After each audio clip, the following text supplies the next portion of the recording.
Friends, நாங்கள் ரீசெண்டாக வாகமான் போயிருந்தோம். அங்கே வந்து அட்வென்ச்சர் பார்க்கில் நாங்கள் ஜிப்லைன்கிற ஒரு இதில் ஆக்டிவிட்டியில் போனோம். அந்த ஆக்டிவிட்டியில் வந்து எனக்கு நிறைய இன்ஸ்ட்ரக்ஷன்ஸ்லாம் சொல்லியிருந்தாங்க.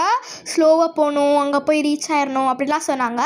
அதுக்காகவே நான் ஸ்லோவாக போனேன். ஃபஸ்ட்டு க்யூவில் நிற்கும் போது நான் ரொம்ப ஆவலோடு இருந்தேன். நான் அங்கே போய் நான் அழகாக எனக்கு ஜாலியாக இருக்கும், நான் மேலே மிதக்கும் போது ஜாலியாக இருக்கும், நான் ஜாலியாக போவேன் அப்படிலாம் நினச்சிட்டு இருந்தேன். அதுக்கப்புறம் அந்த சைக்கிளில் உட்காந்ததுக்கப்புறம் தான் இருக்குது பாருங்கள் ஸ்டோரி.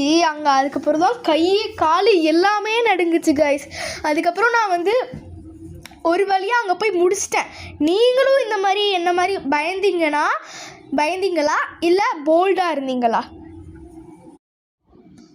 ஆனால் ஃப்ரெண்ட்ஸ், இது கொஞ்சம் ரிஸ்கியாக தான் இருக்குது கைஸ். எல்லா இடத்துலையும் இது கொஞ்சம் ரிஸ்கியாக தான் இருக்குது.